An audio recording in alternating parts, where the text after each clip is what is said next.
Happy New Year, C-Maniac Nation. I hope you all had a wonderful and safe holiday season. And as 2025 is now upon us, I thought we should pause before we look at what's coming in 2025 and take a look back at what we saw in 2024 in the year of movies. It took me literally every day of the year to get everything in that I needed to. The 31st went into the city, got my last two films in. One of them made this list, which was a good thing. I waited. But now that I've seen everything I needed to see from 2024, I think it's time to get into a little C-Man list. So why don't you pull up a chair, take a seat. We are getting ready to dive in to the C-Man's top 10 films of the year. And we start with number 10, Better Man. That's right, one of the movies that I just saw the other day. Comes in at number 10, wildly entertaining, emotional, inventive, at times dark, joyous, raw, real, and most importantly, honest. Robbie Williams delivers his story in a way only he can. Helmed by Michael Gracie, Better Man is a fever dream musical that uses Williams' catalog to creatively support his story while leaving no stone unturned from his highest highs to his lowest lows and emotional and mental well-being.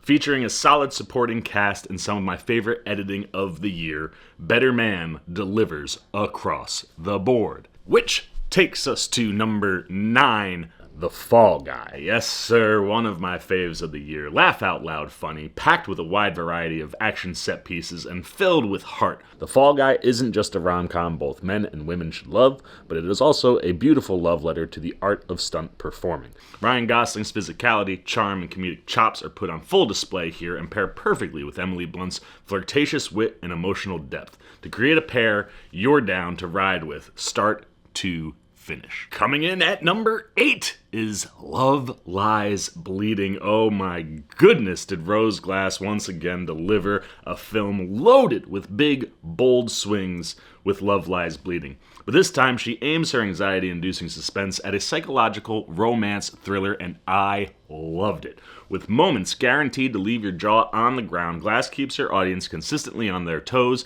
and at the edge of their seats, while Kristen Stewart's tour de force performance simply will blow you away. Katie O'Brien and Ed Harris also turn in outstanding efforts in front of camera, giving Glass an extremely versatile cast to fill every gorgeous frame she puts together. Risky, gritty, sexy, grimy, thrilling, and at times laugh out loud funny. Love Lies Bleeding is a pure downward spiral of the lengths someone will go for love. Coming in at number 7, Smile 2.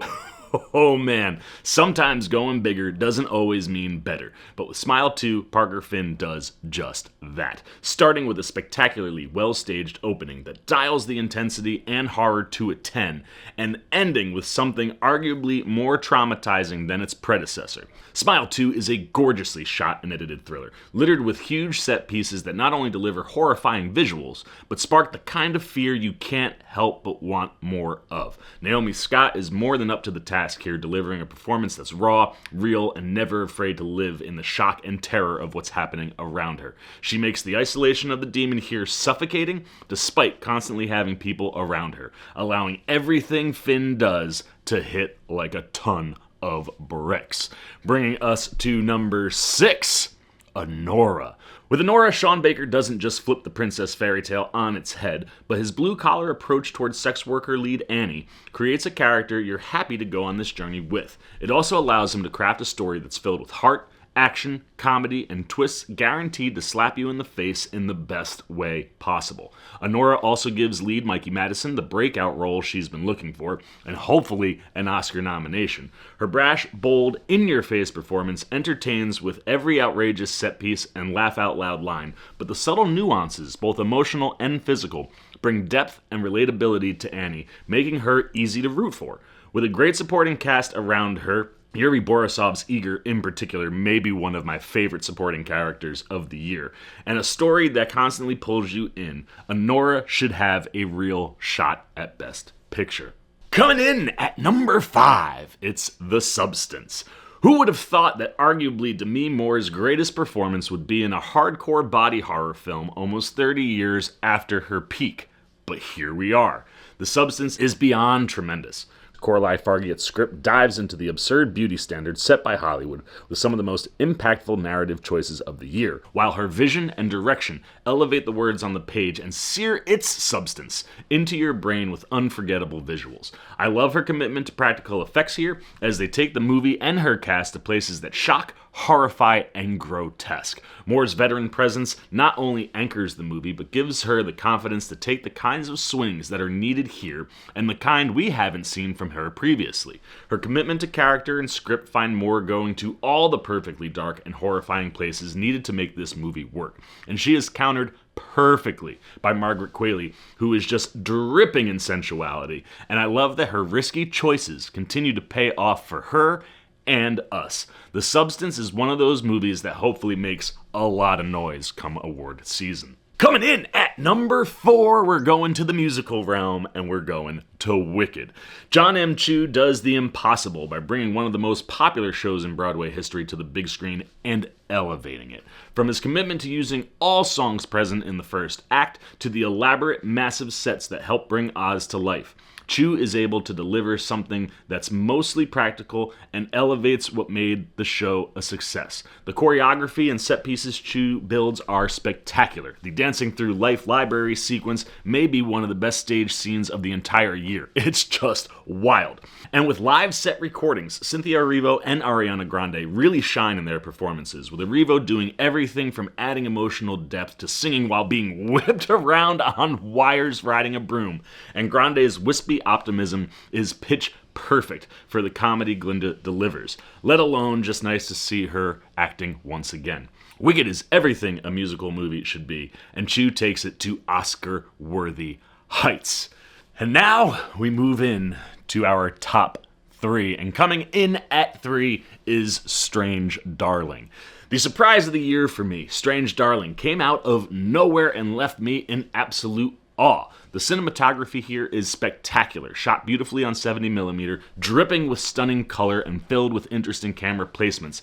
Actor turned DP, Giovanni Ribisi, turns in what I think is the best looking film of the year. The script and direction from J.T. Molnar are also top notch, constantly playing with structure and subverting expectations. Molnar deftly balances his film with edge-of-your-seat suspense sequences and intimate character moments that bring much needed depth to his characters. Speaking of, Willa Fitzgerald turns in a career best, absolutely commanding the screen from a gripping start to a final scene that features some of the best acting of the year. Pair her with Kyle Gallner, the modern-day Scream King, who is just a chameleon with his range, all on full display here, and you have a duo you can't take your eyes off of. Drop in an edge-of-your-seat score from Craig DeLeon, a brilliant soundtrack built specifically for the film by Z. Berg, and there isn't anything that Strange Darling doesn't absolutely knock out of the ballpark. Bringing us to number 2, we've got Nosferatu. To say Robert Eggers was the perfect person to bring Nosferatu to life would be stating the obvious, but what Eggers does with the film is anything but. Eggers' Nosferatu thrives on its stunning cinematography with an acrylic painting palette that makes every frame, specifically the gorgeous ode to black and white night sequences, just a beautiful portrait. With a never-ending feeling of dread clawing out of each frame, Eggers really does capture both the beauty and horror of every scene, only to be elevated by its eerily terrifying, string-heavy score. With faithful Nosferatu adaptations, a clever blending of some more Dracula elements, and a faithful folklore interpretation of its vampire, Eggers creates something that pays homage and carves its own unique path. Nicholas Hoult continues to be the best at breathing life into a weaker character that just commands the screen, while Lily Rose Depp breaks out with a truly chilling performance, layered with depth and an untouched commitment to the material, only rivaled by Bill Skarsgård's transformative take on Orlok. From the makeup and prosthetics to the unrecognizable and chilling voice, everything about Skarsgård's performance is immersive, authentic, and truly terrifying as he disappears into Orlok in a way only he can. Aaron Taylor Johnson delivers an understated performance that really helps ground the film's madness, while Willem Dafoe brings an energy and theatrical vibrato to fit perfectly that only he could deliver. Nosferatu, simply put, is a gothic horror masterpiece. And that, ladies and gentlemen, brings us to our number one film of the year. It has been number one for me since the day it dropped all the way back in March. That's right, we are talking about Dune Part 2. Denis Villeneuve proved himself a master among the sci-fi greats with Part 1, but Dune Part 2 solidifies Villeneuve as one of the absolute masters of any epic tale, with scale and scope unparalleled by any other movie this year, and simply put, some of the best filmmaking. Villeneuve's commitment to bring the most accurate and epic version of Dune to the screen is unmatched. With jaw-dropping cinematography and visual effects, both practical and CGI, Villeneuve once again delivers a movie you cannot take your eyes off of and begs to be seen in IMAX 70mm. But his handling of the story is just as impressive, adapting one of the densest books in literature faithfully, but also daring enough to make tweaks that not only elevate the material, but bring some of the more hazy concepts into razor-sharp focus. Matched with another mind-blowing score from Hans Zimmer, Dune only need give you a sound or image for the audience to know exactly where they are. Timothée Chalamet continues to prove he's one of the best in the game, maturing Paul as a character to a place where we can see him as the one, with a performance so nuanced it's awe-inspiring. And honestly, the entire cast is terrific here, specifically the added weapons of Zendaya and Austin Butler, who just light the screen on fire. This is a movie that came out in March, but stood the test of the year and remains far and away its best. And there you have it, ladies and gentlemen. I saw 100 movies in theater this year. 111, I think, was my overall total, unless it was 112. And of those 100 plus films, you now have my top 10. I think there'll be people that'll say this was a mid-year for film. There'll be people that'll say it's not a great year for film. But for me, the majority of things I saw this year, I really did enjoy. And these 10 movies in particular just blew me away. And I love the fact that this top 10, I think all 10 films mentioned are worthy. And all 10 films span a wide variety of genre, directors, and actors. And yeah, 2024 was just another fantastic year. A great year for me going to the cinema, whether it was the added popcorn buckets or just what was put out, or the fact that I was able to get to the most movies in a year I've been to since COVID. It was good to be back in the theater. It was good to take these all in. I hope you guys enjoyed your 2024 of film. And now I would love to hear what your top 10 are. Yes, give me your top 10. Give me your thoughts on my top 10. Anything you got, good, bad, indifferent on the 2024 year of film. Put it down below in the comment section. I look forward to talking to you down there. As always, if you enjoyed this video, please give me a thumbs up. And if you're new, you want to come hang out with the Seaman, who has, taken a little time off, rested, recuperated. I feel re-energized and ready to march into 2025. And if you want to be here for that year of film watching and television watching, you just want to show a little love and support, well, come join C-Maniac Nation. It's super easy. Jump over there, hit that subscribe button, hit that little bell if you want those alerts. And until next time for the Seaman Cinema, sit down.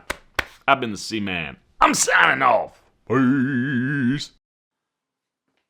C-Maniac Nation, you look nervous. Is it the scars? Would you like to know where I got them? No? Well, then maybe you'd like to see another video with the Seaman. How about up here or over here? And if you really dig the Seaman, well, then show him a little love right over there.